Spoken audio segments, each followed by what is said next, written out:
Hey, and welcome to the third SOS Bulletin. There's not a lot of news this week. At least I hope there isn't, because I'm so tired right now. But either way, I'll get through it for you.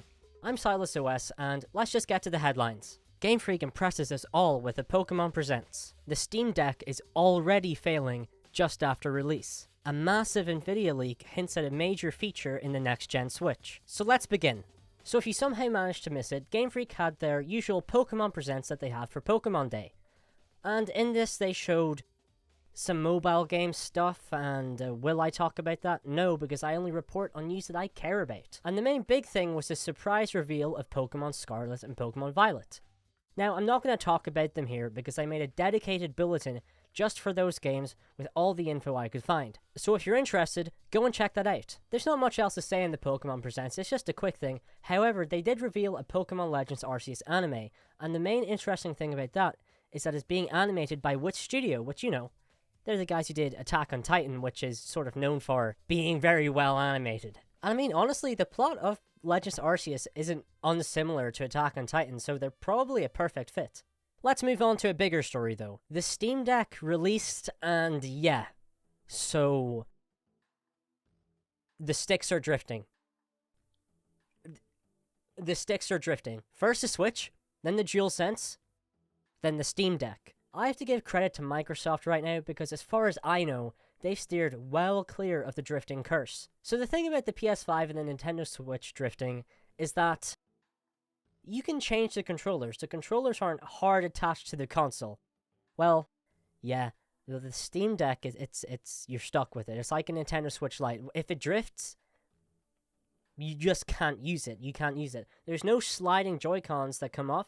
It's all hard attached. So this is basically a PSA from me right now. If you have pre-ordered or are thinking about buying the SteamDeck, well, you might want to hold off and cancel that pre-order because you're not going to get much gaming done on it. And you know, Gabe, well, he said that this would be the iPhone of gaming. How's that going for you, buddy? A bit of a funnier detail to this story, on release day for the SteamDeck, Gabe himself was going around hand-delivering the SteamDeck, which is kind of funny because he's sort of like a gaming Santa Claus here, walking around with his big belly and long hair and delivering you faulty hardware. Yeah, so you're just better off with the Switch right now. Just don't buy a SteamDeck. And on to the last story of the day. I know, already? Well, yeah, it's a bit of a drier week, which is great for me because it saves me so much time. So, NVIDIA, you know, the graphics card guys. 3090s, 3080s, people trying to get them, yeah. So basically, there was a leak from NVIDIA, about 1 terabyte of a bunch of different code. There's code there which will allow people to use their newer GPUs for crypto mining, which is never a good thing, bad for the environment, but now people can do it, and obviously NVIDIA is not happy. The big interesting thing to me is that in this leak, well, there was something about the Nintendo Switch, or more, whatever's going to come after the Nintendo Switch. In the DLSS leak, people found an API called NVN2. This is important because the original API NVIDIA used for the hardware to work with the Switch was called NVN. So, you know, new Switch, you'd probably call it NVN2. It's pretty obvious. And you're probably wondering, Silas, this just confirms that a next-gen Switch is in the works, which we probably already knew. Yes, you're right, we pretty much did already know, but this is the biggest confirmation we've had of DLSS. Now, if you don't know what DLSS is because, you know, you talk to women, let me explain it very quickly. DLSS stands for Deep Learning Supersampling. What it does is take an image given to it and upscales it really well. For example, the hypothetical next-gen Switch could be running something at 1080p, but upscaling it to a really nice looking and as close to as possible looking 4K. It's almost like a development cheat code. It's like running 4K without the hardware running 4K. So just think about this.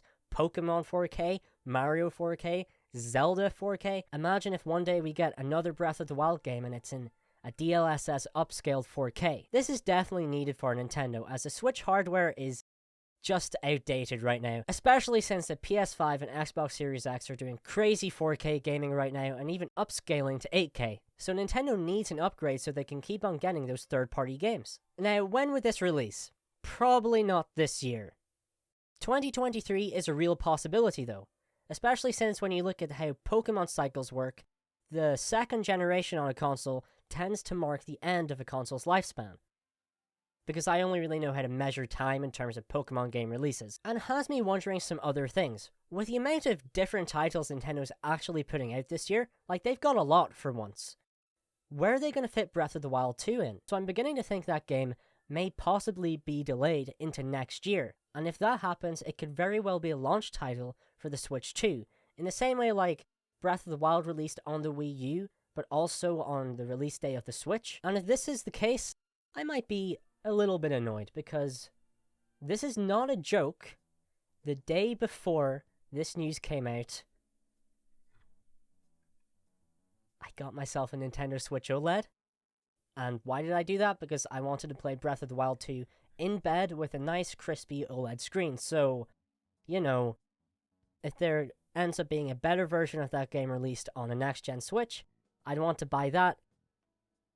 And then what did I buy my OLED model for? But you know, maybe I should have just read the market a bit better before dropping money on this thing. You could argue that, but at the same time, the screen is really nice, so you could potentially go to YouTube on this thing and subscribe to my channel.